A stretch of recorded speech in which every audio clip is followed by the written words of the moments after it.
بسم اللہ الرحمن الرحیم۔ ضدی عشق میرا منتہا چوہان قسط نمبر 23۔ دماغ سے ساری باتیں جھٹکے وہ موبائل چارجنگ پہ لگانے لگی اور خود شاور لینے چلی گئی۔ واش روم میں آئی تو سامنے صوفے پر براجمان حاذق کو دیکھ کر گہرا سانس خارج کرتی ہوئی آئینے کے سامنے کھڑی ہوگی، بالوں کو کنگھی کرنے لگی۔ حاذق نے اس کا نظر انداز کرنا دل سے محسوس کیا اور اٹھ کے اس کے پیچھے بہت قریب کھڑا ہوا۔ ناشے کا دل ایک لمحے کو رکا، نظریں اس ظالم پر جا ٹھہری تھیں۔ تو تم نے شادی کے لیے حامی بھر لی؟ اس کے گیلے بالوں کو مٹھیوں میں لیتے اپنے اندر کے غبار کو دبانے کی کوشش کی تھی۔ حاذق وہ اپنی محبت کے آگے کمزور پڑنے لگی۔ وہ اسے سب بتا دینا چاہتی تھی، ہر حقیقت، لیکن جمیلہ بیگم کے الفاظ اسے کچھ بھی کہنے سے روک رہے تھے۔ ناشے، آج پہلی بار شہریار کو میں نے آپ کے لیے خوش ہوتے دیکھا ہے۔ ان کی خوشی چھیننا مت، اور مجھے یقین ہے کہ آپ ہمیں کبھی مایوس نہیں کریں گی۔ اب اور نہیں۔ اس اپنے دل کے مقام کی طرف اشارہ کیا۔ ہزاروں ٹکڑے کر دیے تم نے، میرے اندر کی محبت کو تم نے تباہ کر دیا۔ ناشے، آج کتنے عرصے بعد اس نے اسے پہلے کی طرح پکارا تھا۔ ناشا تو اسے اپنے دل کو اسی کی محبت سے معمور کر رہی تھی۔ اب اور نہیں۔ جھٹکے سے اسے چھوڑا اور پیچھے ہوا۔ بہت برباد کر لیا تمہارے پیچھے، بہت خوار ہو کر لیا ہے خود کو۔ آج تمہیں اپنی محبت سے آزاد کیا۔ اس کا ٹوٹا لہجہ ناشے کے دل کو چکنا چور کر گیا تھا۔ جاؤ، چھوڑ دیا تمہیں، تمہاری بے وفائی پہ ختم کر دیا آج سب۔ حاذق کا لہجہ نم، آنکھوں میں نمی، آج وہ بکھر گیا تھا۔ وہ ناشے سے بکھرتا نہیں دیکھ پا رہی تھی۔ حاذق، وہ تڑپ کر آگے بڑھی۔ نہیں، ہاتھ کے اشارے سے روکا۔ قریب مت آنا، اب قریب مت آنا۔ وہ اپنے حواسوں میں نہ لگا تھا۔ ناشے کو اس کی حالت صحیح نہ لگی۔ آج کے بعد تم حاذق کا چہرہ بھی نہیں دیکھو گی۔ محبت کی، لیکن اپنا دل توڑ کے بہت بڑی قیمت چکائی ہے۔ ناشے، آج کے بعد کوئی محبت نہیں کرے گا، کوئی محبت پہ یقین نہیں کرے گا۔ وہ ضبط کے باوجود رو دیا تھا۔ اسے اس کی بے لوث محبت نے رلا دیا تھا۔ کون کہتا ہے مرد ٹوٹ کے محبت نہیں کرتا؟ مرد عشق نہیں کرتا۔ عورت جب محبت کرتی ہے، عشق کرتی ہے تو ٹوٹ کے کرتی ہے۔ ایک مرد کی محبت، اس کا عشق اسے توڑ دیتا ہے، اور ٹوٹ رہا تھا۔ عشق لا حاصل ہو تو وہ ٹوٹ جاتا ہے۔ وہ پلٹا، تھما۔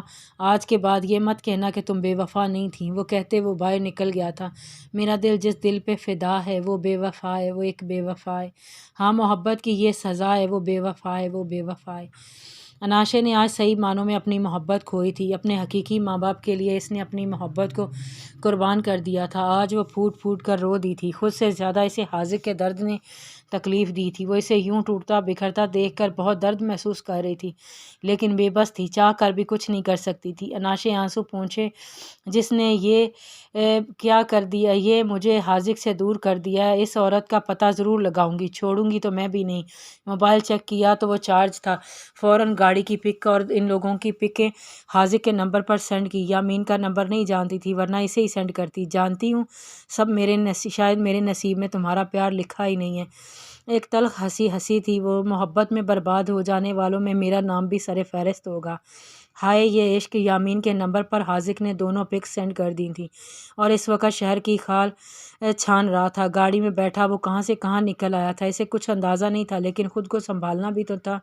ایسے میں ناشے کے نمبر سے موصول ہونے والی تصاویر کو یامین کو بھیج کر موبائل آف کر دیا۔ وہ اکیلا رہنا چاہتا تھا، سب سے الگ، دنیا سے کٹ کے۔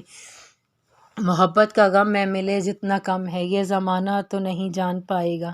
میرا جو صنم ہے ذرا بے رحم ہے، دیکھے مجھے وہ درد مسکرائے گا۔ جلیل، مجھے کل ہر حال میں اس گاڑی کی ساری انفارمیشن چاہیے، ہر حال میں، مطلب ہر حال میں۔ یامین نے کہتے ہی دوسری تصویر دیکھی تھی۔ یہ عورت دیکھی دیکھی کیوں لگ رہی ہے؟ کہاں دیکھا ہے اسے؟ یامین سوچ میں پڑ گیا، لیکن اسے بہت زیادہ سوچنے کی ضرورت محسوس نہ ہوئی۔ 15 سال پہلے وہ اس عورت کو دیکھ چکا تھا، اپنے باپ کے ساتھ۔ ہاں، اس عورت کا کوئی نہ کوئی تعلق حیات صاحب سے تھا، اور یہ وہ ان سے جاننے کا پورا ارادہ رکھتا تھا۔ آخر تم کرنا کیا چاہتی ہو؟ پہلے کہتی ہو انہیں کڈنیپ کرو، پھر کہتی ہو انہیں چھوڑ دو۔ تم نے ہمیں سمجھا کیا ہے؟ مدیحہ غصے سے بولی، لیکن وہ بہت اطمینان سے بیٹھی تھی۔ اب کچھ بولو گی بھی؟ مدیحہ نے دانت پیسے۔ 1 منٹ کے لیے اپنی زبان کو قابو میں کر لو۔ تم دونوں کی بے وقوفی کی وجہ سے آج ہم پھنس جاتے۔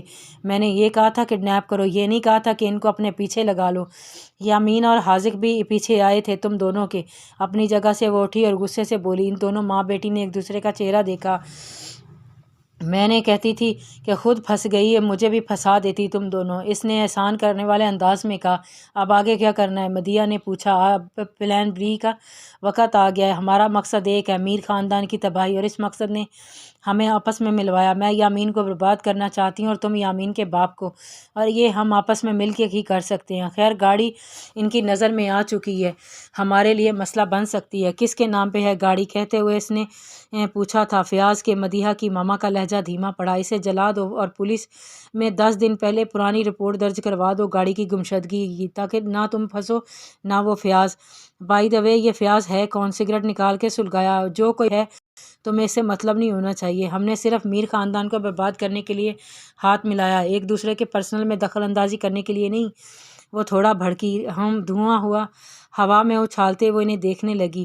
ٹھیک ہے اسے غائب کر دو کچھ دن کے لیے، یامین کے ہاتھ نہ لگے، باقی میں سنبھال لوں گی۔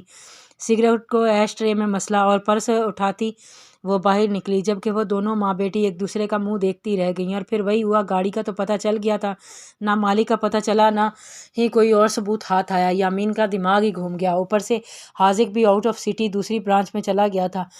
حیات صاحب سے بھی وہ ملاقات نہ کر سکا، وہ بھی اچانک کسی بزنس کے سلسلے میں شہر سے باہر نکل گئے۔ کوئی نہیں جانتا تھا وہ کہاں گئے ہیں، لیکن وہ جانتے تھے کہ انہیں کہاں جانا ہے۔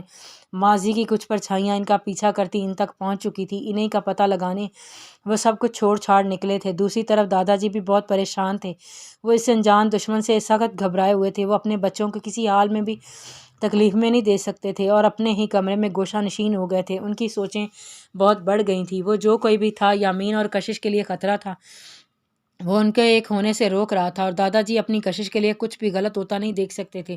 اس لیے انہوں نے ایک فیصلہ لیا جو بہت اچانک تھا، تاکہ دشمن جو بھی ہو اسے کوئی موقع نہ ملے۔ مجھے کچھ برا کرنے کا آج شام ہی یامین کے آنے پہ انہوں نے کشش کی رخصتی کا فیصلہ لیا، وہ بھی بہت سادگی سے، بہت دھوم دھام کرنے سے۔ ان کے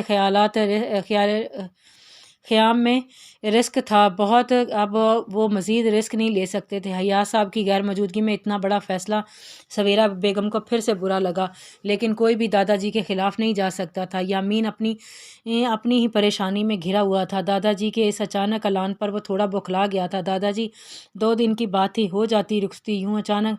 بیٹا جی جو میں سمجھتا ہوں وہ آپ نہیں، اس لیے جو ہونا ہے اسے ہونے دیں، بہت پیارے طریقے سے سمجھایا کہ یامین خاموش ہو گیا۔ اب کی بار عالیہ بیگم سے مخاطب ہوئے کہ وہ خاندانی چادر کشش کے سر پر ڈالیں اور اسے رخصت کریں۔ کشش تو ونک بنی یہ سب دیکھ رہی تھی، سویرا بیگم کو بھی مجبوراً ہی صحیح آگے بڑھ کر کچھ نہ کچھ رسموں کو ادا کرنا ہی پڑا۔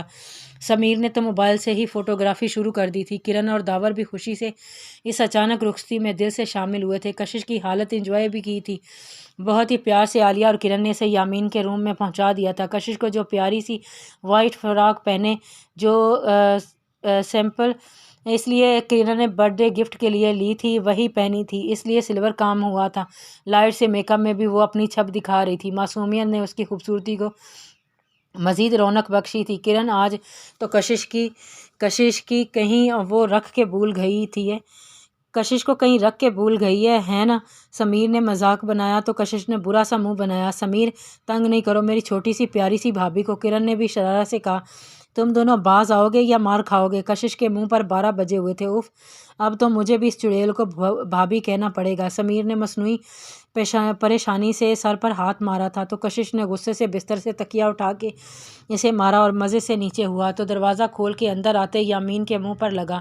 تینوں کا منہ حیرت سے کھلا تھا، جبکہ یامین کی تیز گھوری پہ سمیر اور کرن نے خاموشی سے باہر کی راہ لی تھی۔ کشش منہ بناتی سر جھکا گئی۔ یامین نے تکیہ اٹھایا اور بستر پر رکھا، ایک نظر اس پری پیکر چہرے کو دیکھا جو آج اس کے لیے بن سنور کے بیٹھی تھی۔ چہرے پر خود بخود ہی مسکراہٹ سج گئی، لیکن اسے نظر انداز کرتا وہ وارڈروب کی جانب بڑھا تھا۔ کشش اس کی ہر حرکت کو ملاحظہ فرما رہی تھی۔ کپڑے لیے وہ شاور لینے چلا گیا تو کشش نے گہرا سانس خارج کیا۔ آج دل بھی بے ایمان ہو رہا تھا اور ایک الگ ہی لے پر دھڑک رہا تھا، لیکن وہ بھی کشش تھی، شرمانا تو سیکھا نہیں تھا، اس لیے مزے سے بستر کی چادر کو الٹا اور اس کے نیچے سے اپنی ڈیری ملک کٹ کیٹ اور ڈھیر ساری چاکلیٹس نکالی اور ایک چاکلیٹ کا ریپر کھول کر وہ مزے سے کھانے لگی۔ اچانک رخصتی کی یہی تو شرط رکھی تھی کہ اسے ڈھیر ساری چاکلیٹ چاہیے، اور سمیر نے اسے اس کی پسند کی چاکلیٹ لا کر دی تھی، جسے کرن کے ذریعے اس نے پورے بستر پر بکھیر دیا تھا، اور چاکلیٹس میں بیٹھی وہ خود بھی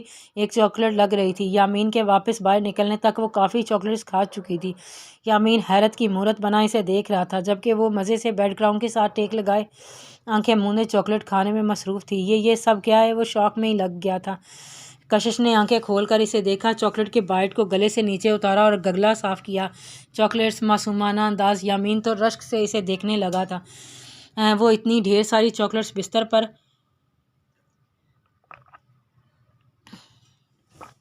پر کہاں سے آئیں؟ وہ سر پہ آ کے دبے لہجے میں چلایا، اتنا آہستہ؟ کان پھاڑنے ہیں؟ کشش نے اس کے کان پر ہاتھ رکھے تھے۔ اٹھاؤ یہ سب یہاں سے، سخت لہجے میں کہا۔ کیوں؟ گھوری سے یامین کو نوازا۔ کیا مطلب کیوں؟ بستر ہے یہ، یہاں کون کھاتا ہے ایسے؟ یامین نے برا سا منہ بنایا۔ میں کھاتی ہوں نا، بہت شوق ہے۔ ایک بائٹ لیتی وہ اس کی انفارمیشن میں اضافہ کر رہی تھی۔ یامین نے دانت پیس کر اس کی ساری چاکلیٹس اس کی طرف دھکیلیں اور اپنے بیٹھنے کے لیے جگہ بنائی۔ آرام سے ٹوٹ جائیں گی۔ کشش نے ساری چاکلیٹس کو بہت پیار اور آرام سے اپنی یامین نے اسے نظر انداز کیا اور سونے کے لیے لیٹا۔ کشش نے بنا پرواہ کیے اپنا کھانا جاری رکھا۔ اگلی چاکلیٹ کھول کر کھانے کے لیے اس کے ریپر کو پھاڑا تو کچھ زیادہ ہی زور سے کھلی اور اڑتی ہوئی یامین کے منہ پہ جا لگی اور ہڑبڑا کے اٹھا اور منہ پہ لگی چاکلیٹ کو اٹھا کے دیکھا۔ سخت گھوری سے کشش کو نوازا۔ اگر چاکلیٹ کھانی ہے تو روم سے باہر جاؤ، کھا کے واپس آ جانا، سنجیدگی سے کہتا وہ کشش کو آگ لگا گیا تھا۔ کیوں؟ میں کیوں جاؤں؟ میں اب سے یہ کمرہ میرا بھی ہے۔ بکلم خوف، آپ نے نکاح نامے پہ سائن کیے اور مجھے خود قبول کیا ہے، کہا تھا نا۔ اب اس کے کمرے میں پر میرا بھی اتنا ہی حق ہے جتنا آپ کا ہے، سمجھے آپ؟ اپنی طرف سے اس نے یامین کو اچھا خاصا جاب فیل تھا، لیکن نہیں جانتی تھی کہ سامنے یامین ہے۔ لیکن ایک تو اگر تو کشش باتوں سے باتیں نکالنا آتی تھی تو اسے باتوں سے اپنے مطلب کو نکالنے کا ہنر آتا تھا۔ چاکلیٹ کو سائڈ پہ کرتا وہ کشش کے قریب ہوا۔ ہیں یہ تو میں بھول ہی گیا، اچھا ہوا یاد کروا دیا۔ مزید قریب ہوا، کشش پیچھے ہوتی گئی۔ اسے یامین کے ارادے نیک نہ لگے۔ اب بات حقوق کی آ گئی ہے تو کچھ حقوق شوہر کے بھی ادا کر دو۔ وہ اس پر مکمل حاوی ہونے لگا، اس کے چہرے کے قریب اپنا چہرہ کرتا وہ اسے لرزا گیا تھا۔ اس کے ہاتھ سے چاکلیٹ گود میں جا گری تھی۔ چاکلیٹ کا کچھ حصہ اس کے لبوں پر لگا رہ گیا تھا، جس پہ یامین کی نظر کا حصار گہرا ہوتا جا رہا تھا۔ بے اختیار آگے ہوتے اس کے لبوں سے اس چاکلیٹ کو اپنے لبوں سے چن لیا۔ کشش کی تو بولتی ہی بند ہو گئی، آنکھیں بھی بند کیے وہ سانس روکے، دل کی دھڑکن خاموش، دھڑکن کی ارتشا سے گھبراتی یامین کے لمس پہ نروس ہو گئی تھی۔ اچھا ٹیسٹ تھا، آج پہلی بار چیک کیا۔ یامین پیچھے ہوتا مزے سے تعریف کرنے لگا، جبکہ آنکھوں میں ڈھیروں شرارت تھی۔ کشش نے منہ پھیر لیا، اپنی خفت مٹانے کے لیے لگی۔ آپ نہ باز آ جائیں، کوئی بات نہ بن پائی تو سر جھکائے یہی بول پائی۔ کشش 1-2 منٹ میں یہ بستر صاف نہ ہوا اور تم مجھے سوتی ہوئی نہ دکھیں تو آئی سویئر میں جو کروں گا وہ تم سے بالکل سہن نہیں ہوگا، گمگیر لہجے میں کہتا وہ کشش کو کرنٹ لگا گیا۔ فوراً سے اپنی جگہ سے اٹھی، ساری چاکلیٹ اٹھا کے سائڈ درازوں میں گھسائیں اور فٹ سے لیٹ گئی اور آنکھیں موند لیں۔ یامین نے لائٹس آف کیں تو کشش کی آنکھ کھل گئی۔ جاری ہے۔